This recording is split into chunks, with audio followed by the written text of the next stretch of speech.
അപ്പോൾ എല്ലാവർക്കും എൻ്റെ പുതിയ വീഡിയോയിലേക്ക് സ്വാഗതം. അപ്പോൾ ഇപ്പോൾ പോകുന്നതെന്ന് പറഞ്ഞത് നമ്മൾ നേരെ മണലാറിലേക്കാണ്. കഴിഞ്ഞ പ്രാവശ്യം ഞാൻ അച്ചൻകോവിൽ പോകുന്ന വീഡിയോ ഇട്ടതിന് ശേഷം പിന്നെ 2 വീഡിയോ യൂട്യൂബിനകത്ത് മറ്റ് സോഷ്യൽ മീഡിയയിൽ ഇട്ടിരിക്കുന്നത് കുക്കിംഗ് വീഡിയോ ആണ്. അപ്പോൾ നമുക്ക് അവിടുന്ന് അച്ചൻകോവിൽ ഇറങ്ങിയതിന് ശേഷം പിന്നെ അടുത്ത് പോകുന്നത് മണലാറിലേക്കാണ്. മണലാറിലേക്ക് പോകുന്ന കാഴ്ചകളാണ് നമ്മൾ ഈ കാണുന്നത്. അപ്പോൾ അച്ചൻകോവിലിൽ നിന്ന് നേരെ പോകുന്നത് തമിഴ്നാട് ഭാഗത്തേക്കാണ്, അതായത് ചെങ്കോട്ട ഏരിയയിലൊക്കെ ഭാഗത്തേക്കാണ് പോകുന്നത്.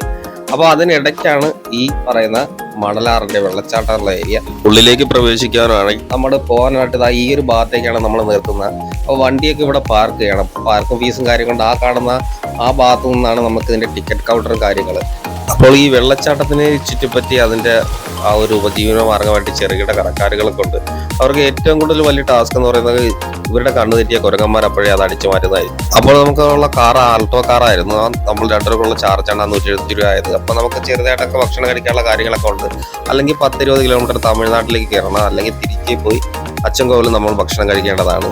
ഇതാണ് അവിടുത്തെ ഗാർഡ്. അപ്പോൾ നമ്മൾ ടിക്കറ്റ് കാര്യങ്ങൾ അവരെ ഏൽപ്പിച്ച് അകത്തേക്ക് പ്രവേശിക്കുന്നതിന് മുന്നേ നമ്മുടെ കയ്യിൽ പ്ലാസ്റ്റിക് കുപ്പി, വെള്ളമോ മറ്റെന്തെങ്കിലും ഉണ്ടെങ്കിൽ അവിടെ വെച്ചിട്ട് വേണം പോകുന്നത്. കാടിൻ്റെ ഉള്ളിലോട്ട് ഒപ്പം പ്ലാസ്റ്റിക് നിരോധനമാണ്, അതുകൊണ്ടാണ് അവിടെ വെക്കാൻ പറയുന്നത്. ആ നിർദ്ദേശപ്രകാരം നമ്മൾ ഉള്ളിലോട്ട് കടന്നു. കൊല്ലത്ത് നിന്ന് ഏതാണ്ട് 112 കിലോമീറ്റർ, അച്ചൻകോവിൽ നിന്ന് 12 കിലോമീറ്ററും ഈ മണലാർ കാട്ടിൽ കൂടി 4 കിലോമീറ്റർ നടന്നാൽ കുമ്പാവരട്ടി വെള്ളച്ചാട്ടത്തിൽ എത്തിച്ചേരാമെന്നാണ് പറയപ്പെടുന്നത്.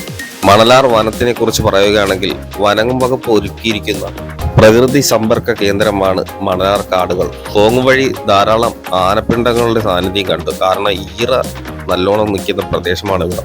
ഒരു മരത്തിനകത്ത് പാമ്പ് ചുറ്റി കിടക്കുന്നത് പോലുള്ള ഒരു വള്ളി. അപ്പോൾ നമ്മൾ ഈ ആമസോൺ കാടുകളിലൊക്കെ കാണുന്ന അനാക്കോണ്ട പാമ്പുകളെ പോലുണ്ട് ആ വള്ളിയുടെ ഒരു രൂപവും ആ ചുറ്റി കിടക്കുന്ന ഒരു ദൃശ്യമൊക്കെ കാണാനായിട്ട്. അപ്പൊ ഇവിടുന്ന് താഴോട്ട് നേരെ ഇറങ്ങിച്ചെന്നപ്പോൾ നല്ല ഒരു താഴോട്ടൊരു ഇറക്കമാണ്. ഈ ഇറക്കത്തിന്റെ സൈഡിൽ 2 ഈറ നല്ലോണം നിൽപ്പുണ്ട്. അപ്പൊ അത് കഴിക്കാനായിട്ട് ഈ ആന വന്നിട്ട് പോയിട്ടുണ്ട്. അപ്പൊ അതിന്റെ ആനപ്പിണ്ടത്തിന്റെ ഒക്കെ നല്ല ഫ്രഷ് ആയിട്ടുള്ള, അതായത് കഴിഞ്ഞ ദിവസം ഒരു ദിവസം ഗ്യാപ്പ് പോലും ആയിട്ടില്ല ആന അവിടെ വന്നിട്ട്.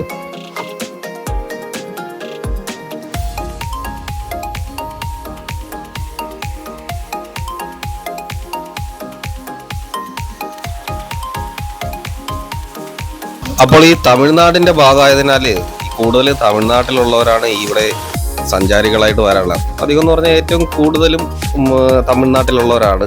അപ്പോൾ അവർക്ക് ഈ ഇവിടെ വന്ന് ഒരു തൊട്ടടുത്ത് തെങ്കാശിയും ഈ പറയുന്ന ഈ ഒരു പ്രദേശമായിട്ട് അധികം ദൂരമൊന്നുമില്ല. ഏതാണ്ട് കൂടിപ്പോയി കുറഞ്ഞ ഒരു 20 കിലോമീറ്റർ ഉള്ളിലോ അത്രത്തോളം വരത്തേ ഉള്ളൂ. ഈ വരുന്ന റൂട്ടും ആ പോകുന്ന ആ വനത്തിന്റെ ഒരു യാത്രയൊക്കെ ഭയങ്കര ഭംഗി തന്നെയാണ് കാണാനായിട്ട്. അപ്പോൾ ഇവിടുത്തെ ഒരു പ്രത്യേകത എന്ന് പറഞ്ഞാൽ നമ്മൾ കയറി വരുന്ന ഭാഗത്ത് ഒരു തട്ട്, അതായത് 3 തട്ടായിട്ടാണ്. ഒരു സ്റ്റെപ്പ്, അതിന് സെക്കൻഡ് സ്റ്റെപ്പ്, മൂന്നാമത്തെ സ്റ്റെപ്പ്. അതാണ് മൂന്നാമത്തേണ് ഏറ്റവും ടോപ്പിൽ അങ്ങോട്ട് കയറി പോകുമ്പോഴത്തേക്ക്. അപ്പം ഈ ഓരോരുത്തരുടെ രീതിക്ക് അനുസരിച്ച് ഓരോ ലെയറിലായിട്ട് നിന്ന് കുളിക്കുന്നുണ്ട്. അപ്പം നമ്മൾ ഏറ്റവും ടോപ്പ് ഭാഗത്തേക്കാണ് പോകുന്നത്. കാരണം വെള്ളം ഫസ്റ്റിലേ വീഴുന്നത് ആ ഒരു 1ാമത്തെ സ്റ്റെപ്പിൽ നിന്നാണ്.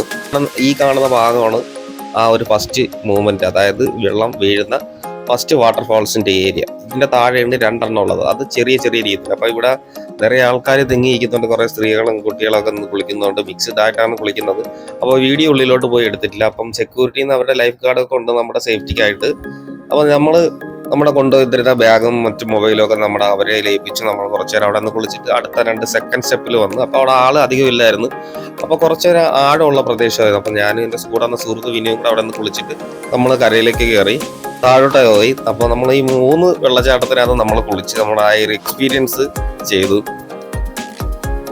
മറ്റു പ്രദേശങ്ങളിലൊക്കെ പോകുമ്പോൾ ഉള്ള വെള്ളച്ചാട്ടത്തിന്റെ കാട്ടി വ്യത്യസ്തത എന്ന് പറയുന്നത് ഇത് 3 ലെയറായിട്ട് വീഴുന്നത്. മറ്റൊന്ന് പറഞ്ഞാൽ കാട്ടിനകത്ത് തന്നെയാണ് ഈ ഒരു സ്ഥലം സ്ഥിതി ചെയ്യുന്നത്.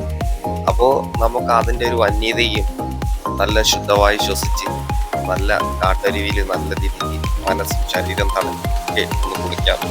അപ്പോൾ ഈ ഒരു പ്രദേശം കാണാൻ തന്നെ ഒരു പ്രത്യേക വൈബ് തന്നെയാണ്. അപ്പോൾ നല്ലൊരു അത്യാവശ്യം ചൂട് സമയത്ത് ഈ കാട്ടരുവി കുളിക്കുമ്പോൾ നമുക്ക് അതിൻ്റെതായ ഒരു ഫീലിങ്ങും വേറെ തന്നെയാണ്. അപ്പോൾ നമ്മൾ ആ ഒരു 2ാമത്തെ സ്റ്റെപ്പിൽ നിന്ന് താഴോട്ട് ഇറങ്ങി അടുത്ത 3ാമത്തെ ആ വീഴുന്ന തട്ടില്ല വെള്ളത്തിലേക്കാണ് നമ്മൾ ഇനി പോകുന്നത്. അപ്പോൾ ഈ വെള്ളം വീണിട്ടായിരിക്കും ഒരു പക്ഷേ ഈ പാറക്കല്ല് ഇതേപോലെ കുഴികളൊക്കെ ആയിട്ടുള്ളത്. അപ്പോൾ ഈ ഒരു കാണുന്ന ഗ്യാപ്പിൽ കൂടെ കയറി നമുക്ക് അതിനകത്ത് നിന്ന് കുളിക്കാൻ പറ്റും. അപ്പം അവിടുന്ന് വെള്ളം വീഴുമ്പോൾ അതിൻ്റെ ഉള്ളിലോട്ട് കയറി കഴിയുമ്പോൾ ഇച്ചിരി പ്രഷറിലാണ് വെള്ളം വീഴുന്നത്. അപ്പോൾ നല്ല ആ ഒരു രീതി നല്ല തലയ്ക്കും ശരീരത്തിനൊക്കെ ഒരു മസാജിങ് കിട്ടുന്ന ഒരു മൂവ്മെന്റ് ആയിരുന്നു. അപ്പോൾ നമ്മൾ ആ ഒരു കുളിയും പാസ്സാക്കി നമ്മൾ പുറത്തേക്ക് ഇറങ്ങി. നേരത്തെ പോയപ്പോൾ ഞാൻ പറഞ്ഞ ആനപ്പിണ്ടൊക്കെ കിടക്കുന്നുണ്ട്.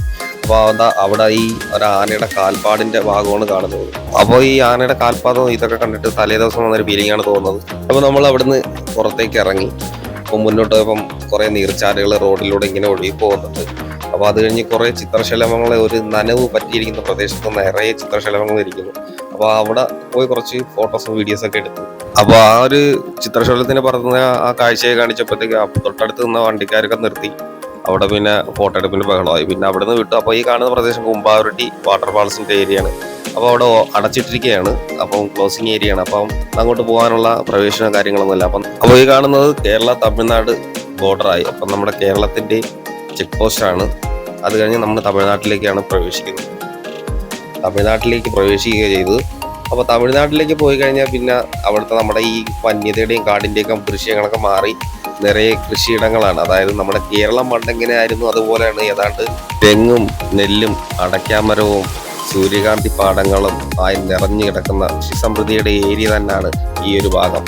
അപ്പോൾ മലകളാൽ ചുറ്റപ്പെട്ടും നമ്മൾ ഈ ചായം വരച്ചതുപോലുള്ള ആ ഒരു ദൃശ്യങ്ങളാണ്. മേഘപാളികൾ ഇങ്ങനെ പഞ്ഞിക്കെട്ട് പോലെ നിൽക്കുന്ന കാണാൻ എന്തൊരു ഭംഗിയാണ്. അപ്പോൾ നമ്മൾ തമിഴ്നാട് ഭാഗത്തിന്റെ ചെക്ക് പോസ്റ്റ് കഴിഞ്ഞ് അടുത്തൊരു ഗ്രാമപ്രദേശത്തെത്തി. ആടിനെ മേയ്ക്കുന്ന ആളുകളും പണ്ട് നമ്മുടെ നാട്ടിൻപുറ പ്രദേശങ്ങളായിരുന്നു. അങ്ങനെ ഒരു പ്രദേശമാണ് ഇവിടെ കാണുന്നത്. ഇവിടുത്തെ കാഴ്ചകളൊക്കെ അതിമനോഹരമാണ്. അപ്പോൾ അടുത്ത വീഡിയോയിൽ അത് കാണിക്കാം. അപ്പോൾ എൻ്റെ വീഡിയോ കാണുന്നവരെല്ലാവരും സബ്സ്ക്രൈബ് ചെയ്യുക, ഷെയർ ചെയ്ത് മറ്റുള്ളവരെ എത്തിക്കുക, ലൈക്ക് ചെയ്യുക. അപ്പോൾ അടുത്ത നല്ലൊരു വീഡിയോ ആയിട്ട് വരാം. അതുവരെ നല്ലവരുടെ പറഞ്ഞിട്ട് ഓക്കെ, ബൈ.